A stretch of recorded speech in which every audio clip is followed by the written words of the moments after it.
that revision of lesson number 9. Okay, and in that part we were discussing energy, isn't it?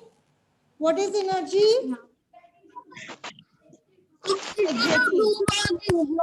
Very good. The ability To children, kindly mute yourself so that I don't need to mute you, and then you can unmute yourself by your choice. If not, then I will do this. Okay, ma'am. So it is the ability to do work. And what are different types of energies? Wind, water. Okay, hydro. You were using the word hydro instead of water. Solar. Heat, solar, light. One second. So wind, hydro, solar. Then it is light, heat, electrical. ठीक है, and sound. These are few different types of energies, isn't it? Now children, perhaps in your exams this time you will not get the questions like what is wind energy, where it is used. ठीक है, I am going to ask few questions and you will answer me. ठीक है, all the online students, please listen to the question very carefully. Suppose I am asking a question, name the energy that help us to see. Yes, light energy help us to see. Name the energy that help us to prepare the food. Yes, यहाँ पे heat energy आएगा number 1 पे. अब मैं इसी question को change करती हूँ. Name the energy that help us to prepare food in solar cookers. That is solar energy. Name the energy used by the plants for photosynthesis. Solar energy. Solar energy is used by the plants for photosynthesis. Next, name the energy which is produced by burning of the fuels. Heat energy. Heat energy produce होती है bye burning of fuels.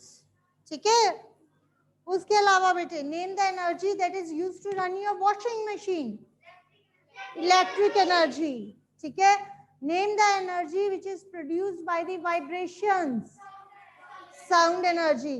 Name the energy which is used to generate electricity by flowing water. That is hydro energy. Generate electricity by flowing water. ठीक है, moving water से जो energy generate करता है उसको हम कहते हैं hydro energy. Name the energy that is used to generate electricity in wind mills. Wind energy. अब आपके मतलब का question, name the energy which is used to fly kites. Again wind energy. ठीक है, तो बेटे आपको क्वेश्चंस क्रॉस होके भी आ सकते हैं. डोंट थिंक आपको यही क्वेश्चन आएगा what is wind energy, where it is used.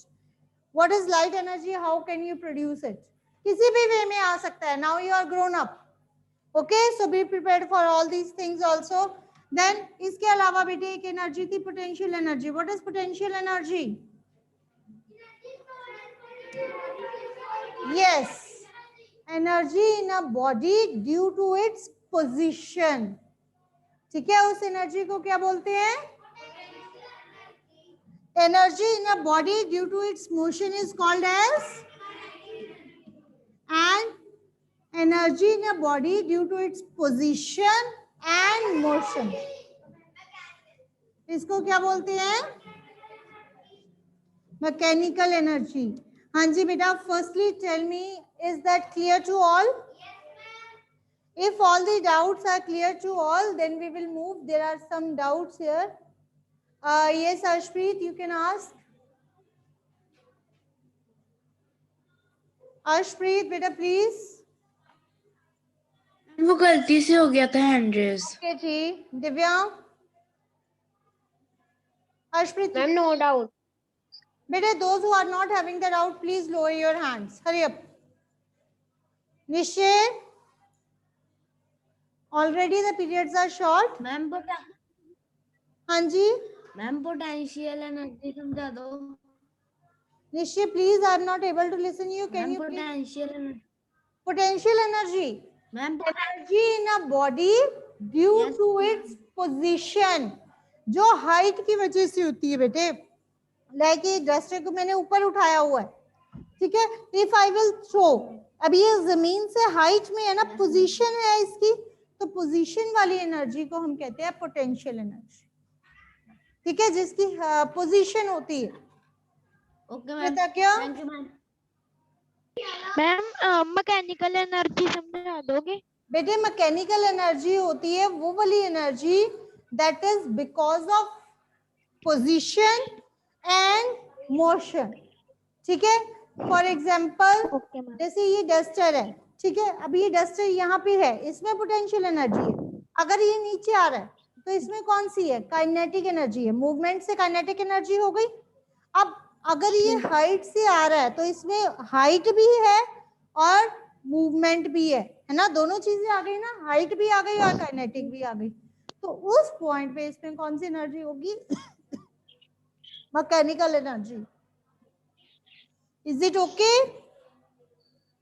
Clear? So the topic of energy is clear to all. Doubts are cleared. Any other doubt?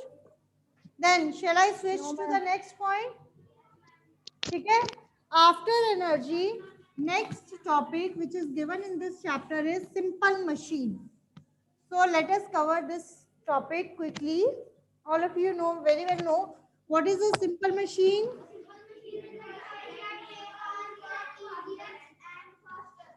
Yes, anything that makes our work easy and fast. ठीक है, कोई भी ऐसी चीज जो हमारे work को easy करती है और फास्ट करती है उसको हम बोलते हैं सिंपल मशीन. ठीक है, first type of simple machine it is, supposing it is lever. Lever क्या होता है बेटे? Lever is a type of machine which actually moves that thing. ठीक है, lift an object and it is also kind of like your stapler, like your bottle opener. These all are the examples of liver. Scissors, knife, ये सारे livers के example है बेटे. हाँ जी, knife भी liver के example है. knife वो भी liver के example है. हाँ जी, और depending upon the way you use. spoon भी तो liver के example है. यस चिल्ड्रन, लिवर जो है इसके 3 पार्ट्स होते हैं. मैं अभी समझा देती हूँ, यहाँ देखो समझो. लिवर के 3 पार्ट्स होते हैं. First is effort, load and fulcrum, है ना. अगर आपको ये तीनों पार्ट्स क्लियर है ना, यू कम टू नो कि मैम ये एग्जांपल लिवर की है, फिर आप खुद ही बोलोगे. अगर आपको एग्जांपल नहीं क्लियर होती इट मींस आपको ये तीनों पार्ट्स क्लियर नहीं है. एफर्ट का क्या मतलब है? एफर्ट का मतलब वो जगह जहां पे आप फोर्स लगाते हो. लिवर एक ऐसी मशीन होती है बेटा where you apply force at one end and it works at other end. Suppose मेरे हैंड में ये डस्टर है, ठीक है, डस्टर है. अगर मुझे इसको उठाना है इट इज क्वाइट इजी, क्योंकि लाइट वेट है तो मैं इसको उठा सकती हूँ. Suppose it is a big heavier stone and I want to lift it up. बहुत हैवी स्टोन है और ये मैं नहीं उठा पा रही हूँ. मैं ऐसे ट्राई कर रही हूँ बट नहीं उठाया जा रहा. Supposing it is a very very heavy thing. उस टाइम पे क्या है? I will simply take a rod. I have taken in pen. ठीक है, अगर ये रॉड है मैं इस रॉड को नीचे इस पॉइंट पे रखूंगी, ठीक है, और इसको उठाऊंगी. अब इस टाइम पे मैंने क्या किया? उसकी कैप वाली साइड से, ये अपर वाली साइड है ना, ये वाली जहाँ पे मेरी फिंगर है, इसको मैंने ऐसे नीचे प्रेस किया, नीचे प्रेस किया ना, और ये क्या हो गया? अब ऊपर जाना शुरू हो गया. ऐसे ही हो रहा है ना, है ना. तो इट मींस ये वाला पॉइंट मेरा एफर्ट, मेरी फोर्स कहाँ लग रही है? इस पॉइंट पे, इस कॉर्नर पे. और काम कहाँ हो रहा है? ये नीचे, यहाँ पे, यहाँ पे इस जगह पे काम हो रहा है, यहाँ जहाँ पे आपका पेन इस डस्टर से टच हो रहा है, यहाँ पे काम हो रहा है, तो इसको हम कहते हैं लोड। लोड मीन्स जहाँ पे एक्चुअली आपका वर्क डन होता है, और ये दोनों चीजें आपस में एक पॉइंट से यहाँ पे आके इस पॉइंट को देख रहे हो, इस पॉइंट से अटैच होती हैं। This is called as fulcrum. ठीक है, ये देखो। अब बताओ समझ आई कि नहीं? अब आपका स्पून है, स्पून क्या काम करता है? वेजिटेबल उठाता है, तो आपका एफर्ट एक काम से, एक पॉइंट से लगता है। आप फोर्स जो लगाते हो वो उसकी टिप पे लगाते हो ना, और नीचे वो यहाँ से लोड उठाता है कि नहीं?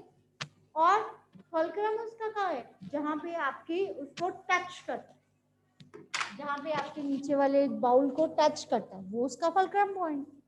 कहीं ना कहीं से टच तो करेगा ना बाउल को, तभी तो उठाएगा। That is a lever. So आपका स्पून भी एक तरह का लिवर है, आपका नाइफ भी एक तरह का लिवर है। ठीक है? और सो एफर्ट क्या काम हो गया? Effort is a point where actually force is applied, जहां पे आप फोर्स अप्लाई करते हो। ये वो पॉइंट है जहां पे आप क्या करते हो? फोर्स अप्लाई करते हो। लोड कौन सा पॉइंट है?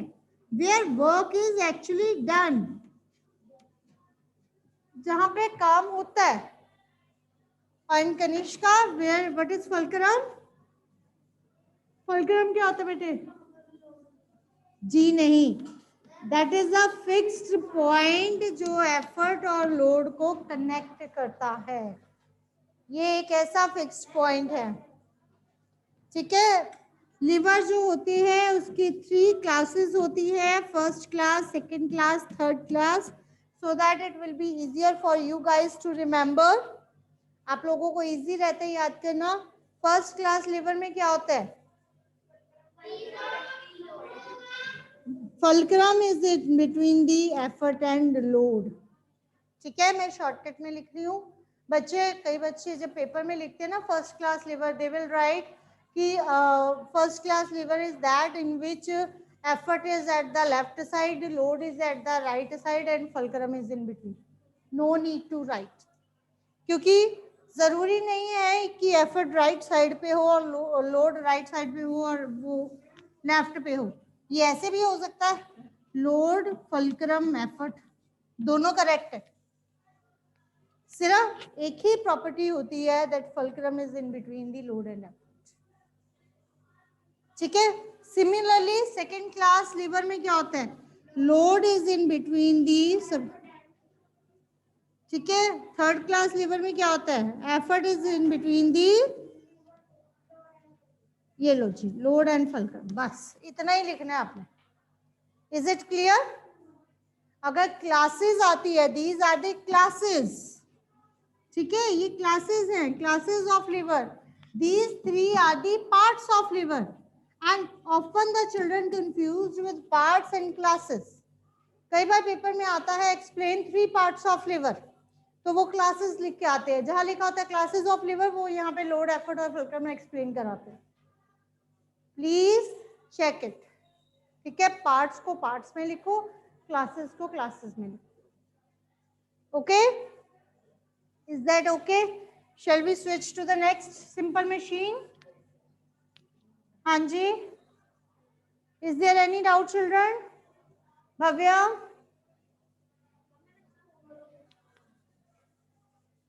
खत्म हो जाएगा फिर मैं बताती हूँ। ठीक है Bhavya? Okay, no doubt. Myra, Myra बेटे यू कैन आस्क। मैम अभी आपने क्लासेस ऑफ लिवर करवाया मैम, इसमें आपने लिखा है EFL, जैसे फर्स्ट क्लास का मैम, सेकंड क्लास का भी मैम, थर्ड का। पेपर में आपने पूरा मैम तो जो पेपर में पूरा लिखा है, मैम यहाँ पे मैंने आपको सिर्फ समझाने के लिए लिखा है, ऊपर एफर्ट, लोड और फलक्रम लिखा हुआ है। मैम जैसे सेकंड क्लास लिवर में लोड अंदर होता है और फिर फलक्रम और एफर्ट वो वहाँ पे होता है। मैम एफर्ट राइट साइड पे भी हो सकता है और लेफ्ट पे भी हो सकता है। कहीं भी हो सकता है, आपने सिर्फ मिड बिटवीन वाला बोलना है। अगर आपको आता है what is second class lever, you just have to mention second class lever is the one in which load is in between the effort and fulcrum. अब वो राइट पे है, लेफ्ट पे है, इससे आपको कोई लेना देना नहीं। ठीक है, no matter Okay, on which side it is. Okay जी, thank you. वेलकम बच्चे. नाउ नेक्स्ट इट इज, इसके अलावा बेटे सेकंड सिंपल मशीन है pulley. Where is pulley used? हाँ जी, where is pulley used? Pulley कहाँ यूज होती है? हाँ, to draw water from the wells in villages. जब भी हम पुली का नाम लेते हैं सीधा the thing which comes in our mind is well, है ना. वेल के ऊपर पुली लगी हुई है and drawing of water. But now it is used for various certain purposes, even for construction sites also and for so many places. ठीक है, different factories, different machineries, police बहुत ज्यादा वर्क करती है. Pulleys, they are basically of two types.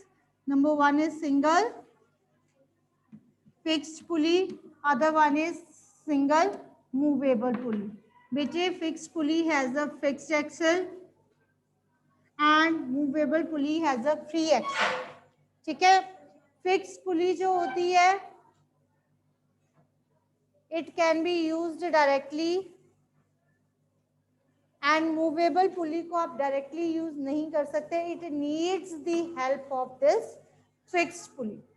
Movable pulley को पहले आपको fix करना पड़ता है, after that it is used. Is it okay? Next it is lever pulley incline plane. What do you mean by the term incline plane? It is a sloping surface. ठीक है, ये normally हमारी sloping surface होती है बच्चे. ये sloping surface for कहाँ होती है? यस, आपकी स्लाइड्स में it is used in hospitals. हाँ, ट्रक्स में आपने कई बार देखा होगा कि ट्रक के पीछे एक वुडन प्लैंक रख देते हैं. ठीक है, जो एक साइड से जमीन से टच करता है and from the other side it touches the end of the truck. हाँ, उससे क्या होता है, हैवी लोड्स उस प्लैंक के ऊपर रख देते हैं, वो नीचे या ऊपर मूव करते हैं. ठीक है, क्यों? It makes the movement of heavier objects easier. जितने हैवियर ऑब्जेक्ट्स होते हैं उनको डायरेक्ट लिफ्ट करने से बेटर है कि हम इंक्लाइन प्लेन से लिफ्ट करें. That is easier. और जो काम इजी हो गया, इट मीन्स वो चीज क्या है? What is that thing? That is a simple machine.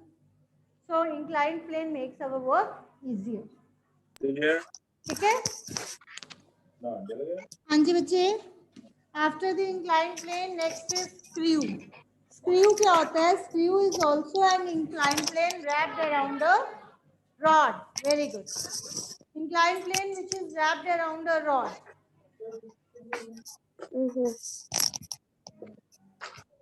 Yes. Okay.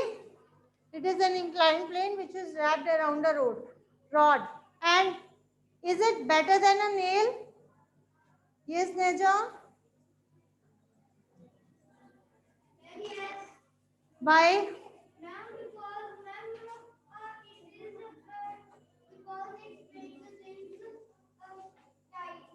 Yes. Deepak, please stand up. Very good. Sit down. Deepak, why screw is better than a nail? Deepak? Hiren, why screw is better than a nail?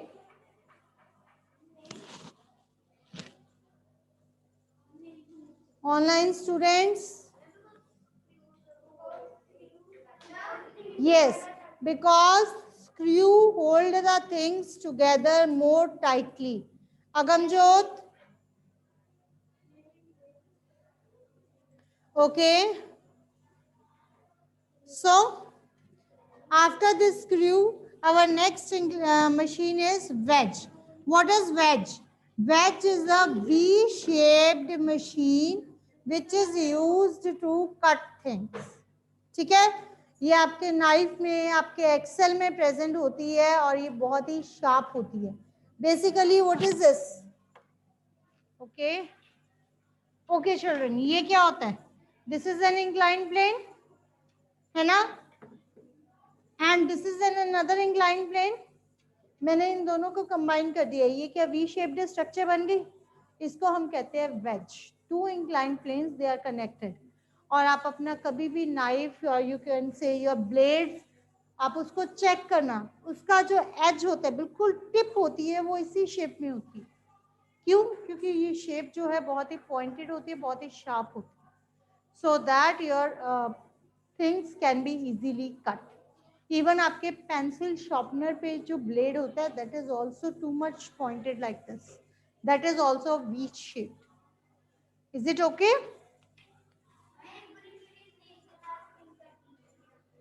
Yes. After the wedge, last type of simple machine that we had studied is wheel and axle. Wheel and axle क्या होता है बेटे? A wheel is attached to a rod.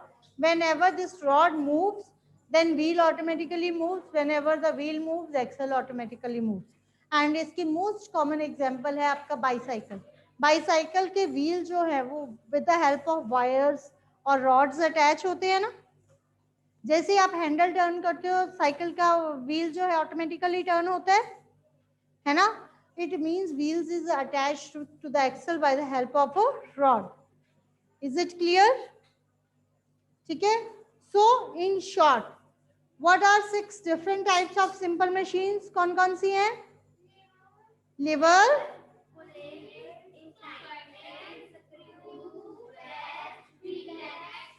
ठीक है, collectively भी आ सकती हैं और आपको सेपरेटली भी आ सकती है. It can come in the exam. Explain wheel and axle. ठीक है. What is simple machine? What are different types of simple machines? Explain any one और टू. ठीक है. Explain lever. So what are different types of simple machines?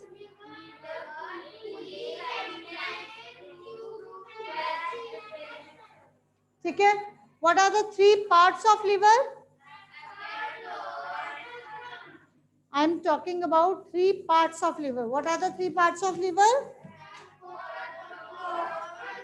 And what are the 3 classes of liver?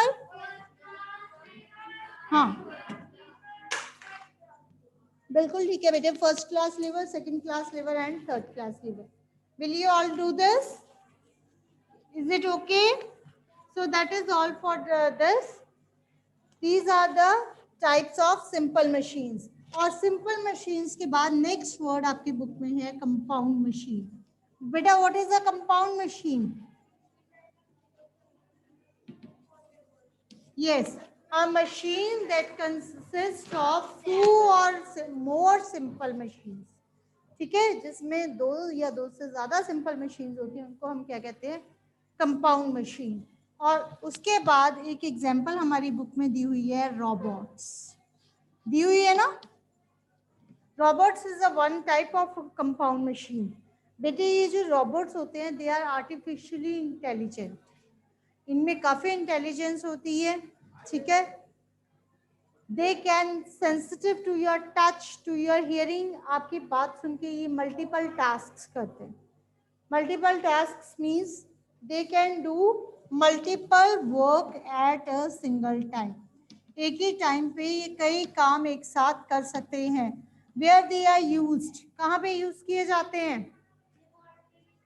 Laboratories.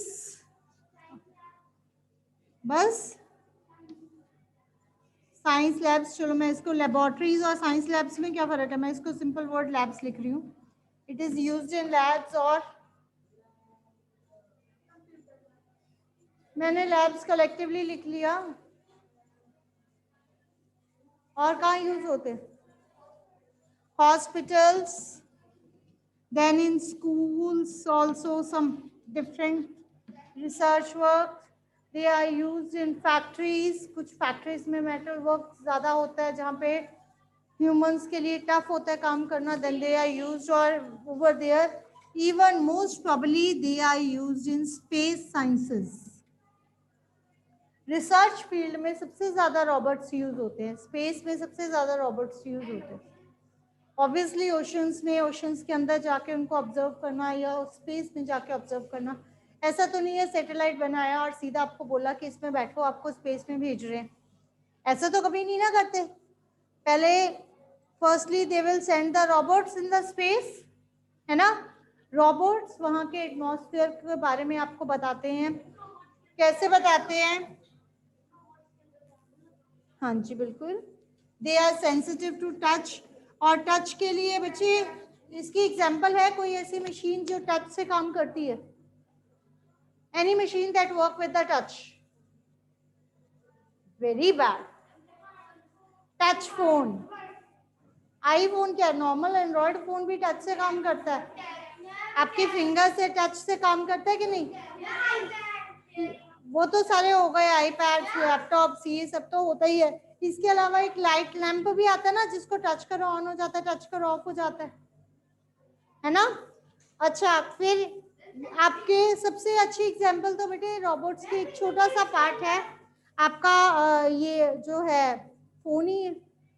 Phone में एक button होता है side पे जिस पे आप क्लिक करते हो तो वो आपकी साउंड सुन के उसको टाइप करता है कि नहीं करता? So they are also sensitive to hearing, है ना? तो इट मीन्स ये सारी प्रॉपर्टीज किस में होती है? रोबोट्स। ठीक है, is that clear? That is all for lesson number 9. If any child is having any doubt, they can ask the query. Otherwise, we will shift to next chapter.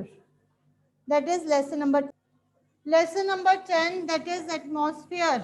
ठीक है, एयर एंड वाटर ही है ना, essentials for life. हम जब भी whenever we talk कि why life is not possible on moon, everyone has written the same points. Moon does not have air, moon does not have water, है ना? Moon has no water, moon has no air. So it means air and water are the two factors that are must for the life, है ना? This is our lesson number 10, essentials for life. And for your test, revision test 2, these two chapters will come, lesson number 9 and 10. So at the beginning, let us start with atmosphere. What is atmosphere?